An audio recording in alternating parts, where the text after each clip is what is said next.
Mesdames et messieurs, bonjour. Soyez les bienvenus pour cette nouvelle édition de notre journal de 15 heures. À la une dans l'actualité. Dans l'actualité nationale, lutte contre la pandémie s'y poursuit.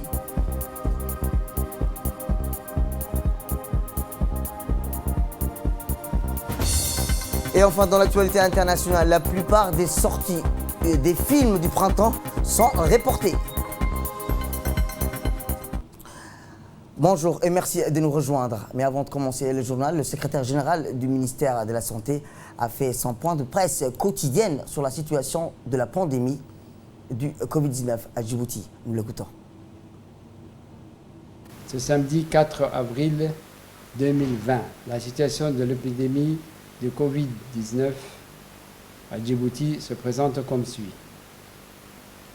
65 tests ont été effectués. Un cas positif au Covid-19. 42 patients sont sous traitement à l'hôpital d'Arta. Depuis le début de l'épidémie, nous notons au total 50 cas confirmés positifs au Covid-19, Djibouti. 8 cas sont guéris, 0 décès. Avec ces résultats, nous atteignons ce jour le cap symbolique de 50 cas positifs au Covid-19 à Djibouti. Le seul cas positif d'aujourd'hui ne doit pas pour autant faire baisser notre vigilance. C'est toujours un cas de plus. Il faut savoir que même un seul cas possède un fort potentiel de contamination. Aussi, nous poursuivons la recherche des cas de contact des suspects à travers les enquêtes menées par la cellule d'investigation et les appels reçus sur la ligne verte 15-17. Nous réitérons notre appel à tous les passagers des vols arrivés entre le 14 et le 17 mars 2020 et qui n'ont pas encore subi des tests de diagnostic et Covid-19, de se présenter entre 8h et 12h à l'hôpital Boufa. Enfin, comme chaque jour, il est de notre devoir de rappeler à la population le respect des mesures barrières contre la propagation de l'épidémie Covid-19. Nous leur demandons également de continuer à appeler le 15-17 en cas d'apparition de symptômes tels que la fièvre, la toux, les difficultés respiratoires, la fatigue inhabituelle ou tout autre signe évocateur d'une grippe. Je vous remercie.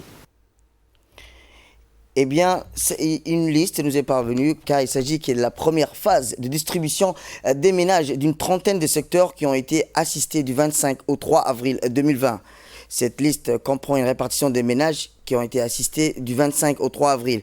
Il s'agit du quartier 8 mètres d'Ambouli avec 192 ménages, d'Ambouli avec 494, Al-Hiba 807, Bahash Do 339, Bahash 148, Balbala Ancien et Balbala Quartier 11, 320 à 136, Balbala 45, 141, Chermoussa 212, Cité Barouako 101, Cité Stade 110, Djebel 111, Angela 263, Gagaat 380, Hayablé 380, Phare de Balbala Phare plutôt 198, PK12 531, Karawil 260, Quartier 1 123 et carte 2 190, carte 3 212, carte 4 270, carte 5 270, carte 6 228, carte 7 703 ménages, carte 7 bis 333 et T3 109.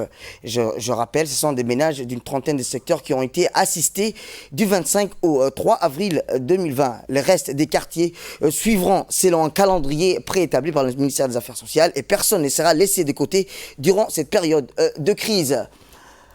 Autre actualité nationale, je vous le disais dans le titre, Et rappelons-le, les sapeurs-pompiers de Djibouti étaient à pied d'œuvre pour procéder à la désinfection et nettoyage des rues à fort passage, les ruelles situées dans le centre-ville et les points ronds-points. C'est sous le haut commandement du directeur national de la protection civile, le colonel Mahmoud Moussa Mahmoud, que cette opération s'inscrit dans le cadre de la lutte contre la propagation de la pandémie Covid-19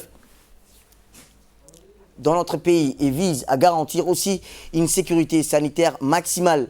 Pour procéder à bien ces travaux de désinfection, nettoyage, les sapeurs-pompiers étaient bien équipés avec des matériels lourdement armés. Rappelons-le, citernes 10 000 litres d'eau, camions 3 000 litres d'eau, incorporaient des produits désinfectants fournis par l'Institut supérieur des sciences et de la santé de Djibouti, autrement dit l'INSPD.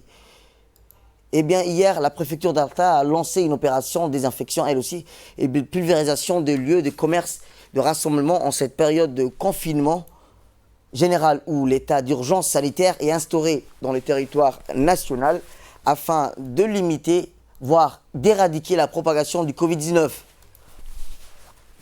Cette activité de désinfection a vu la participation des hommes militaires du camp du RAR Arta qui ont sillonné tous les lieux de vente, à savoir les boutiques, restaurants, cafétérias et tables de vente des CAT ainsi que les bus des différents casernes militaires d'Arta, Amiens ou le camp Waes Adjab d'Owea. Rappelons-le, cette opération qui avait pour but de désinfecter les lieux des contacts et repos où beaucoup de déplacements sont faits qui pourraient laisser des traces de contamination.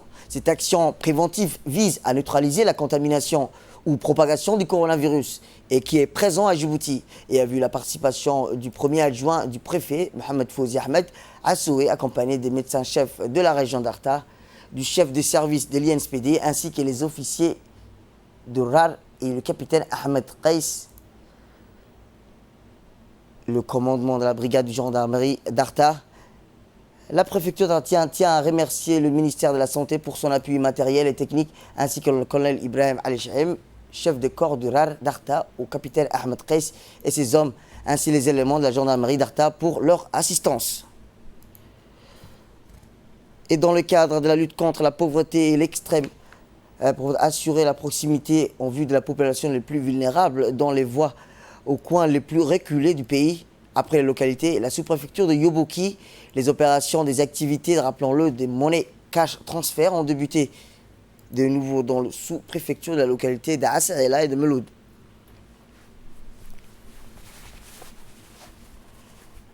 À ces propos, une équipe département chargée des affaires sociales, de la solidarité, autres partenaires ont poursuivi à la distribution de leur programme national de solidarité familiale. Pour la première fois, le premier trimestre de l'année 2020 dans la sous-préfecture d'Assaïla, au total 1576 ménages vont bénéficier de cette monnaie transfert, dont 625 ménages issus de la sous-préfecture d'Assaïla bénéficieront d'un transfert monétaire de 30 000 francs par personne au foyer. De ce fait, la ministre chargée des Affaires sociales et de la solidarité, Mme Mouna Ousmane Aden, se félicite de la réussite du programme du PNCF pour les ménages les plus vulnérables et la continuité de ce programme. En outre, la population a accueilli en faveur et impatiente et reconnaissante sur les gestes du gouvernement. Sociale et le lavage de mains. La population nous a bien accueillis, il faut respecter ces règles avec nous. Nous sommes très satisfaits, nous avons été bien accueillis et la population nous reçoit très bien partout où on passe. Sans transition, direction Ali Sébié, où dans le cadre du même programme national de solidarité famille, le ministère des Affaires sociales et de la solidarité a effectué au village des missions de paiement du transfert monétaire dans la sous-préfecture de Holhol, Kabah, Biad, dans la région d'Ali Sébié, au transfert d'argent destiné aux familles les plus vulnérables. Au total, 601 ménages bénéficiaires de ce transfert monétaire dans les différentes localités de la périphérie d'Ali Sébié et le chef-lieu. Cette mission a débuté le 1er avril et se déroulera jusqu'au 5 avril prochain. Lancé en 2016 par le président de la République, le projet est mis en œuvre par le ministère des Affaires sociales et de la solidarité. Il est porteur de solutions adaptées aux offres de la précarité auxquelles sont confrontées les franges vulnérables de la population djiboutienne, qu'elles vivent dans la capitale ou dans les régions de l'intérieur. La démarche est opportune, elle vise au renforcement des capacités productives, éducatives des ménages bénéficiaires du PNCF. Celui-ci repose sur une approche intégrée des protections sociales dans la lutte contre l'exclusion des familles les plus pauvres. Financé entièrement sur fonds propres du gouvernement, le PNCF cible actuellement 3 362 ménages, soit environ 17 000 individus qui sont répartis dans 5 régions de l'intérieur. Chacun de ces foyers bénéficie d'un transfert monétaire de 30 000 francs par trimestre. D'ailleurs, dans le but de mieux coordonner les actions en matière de la protection sociale, le ministère des Affaires sociales et de la Solidarité a mis en place un registre national censé servir de base à toutes les interventions futures en faveur des franges vulnérables de la population djiboutienne. Et dans la page nécrologie, pour clore l'actualité nationale, c'est avec consternation et une profonde tristesse que nous avons appris le décès survenu de vendredi soir à l'hôpital de Balbala, feu Abdillahi Ali Roblé. Né en 1940, le défunt qui était retraité du port de Djibouti laisse derrière lui une veuve et 10 enfants et plusieurs petits-enfants, dont notamment notre collègue Mahadour Abdillahi Ali, opératrice TV chaîne coranique. En cette circonstance douloureuse, nous adressons les condoléances à la famille du défunt. Nous prions le Tout-Puissant de l'accueillir dans son paradis éternel. Inna lillahi wa inna ilayhi raji'un. Actualité internationale. Commission européenne, l'OMS, le FMI, les institutions se mobilisent face à la pandémie. La Commission européenne veut donner les moyens au système de santé qui manque cruellement de matériel pour faire face à la crise du coronavirus. Masques, blouses, protection, kits de dépistage ou ventilateurs vont désormais pouvoir être importés à un prix plus avantageux.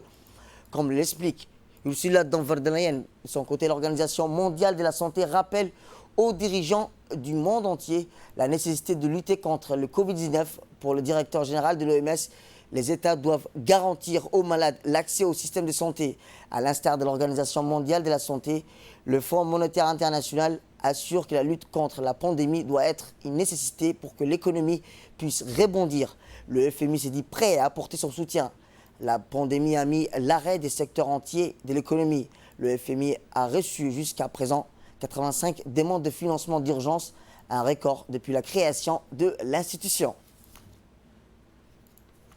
Et aux États-Unis, de nombreux commerces sont à l'arrêt aux États-Unis où le dernier bilan du coronavirus fait état près de 1500 morts en l'espace de 24 heures. Un record pour un bilan total de plus de 7400 décès. Face à la rapide propagation de l'épidémie, les autorités de santé américaines ont changé de discours sur le port de masques qu'elles recommandent désormais non plus seulement aux malades et au personnel soignant, mais au grand public. À New York, la ville la plus touchée par le Covid-19, le maire de la ville avait été l'un des premiers à inciter la population à porter un masque pour limiter les risques de transmission.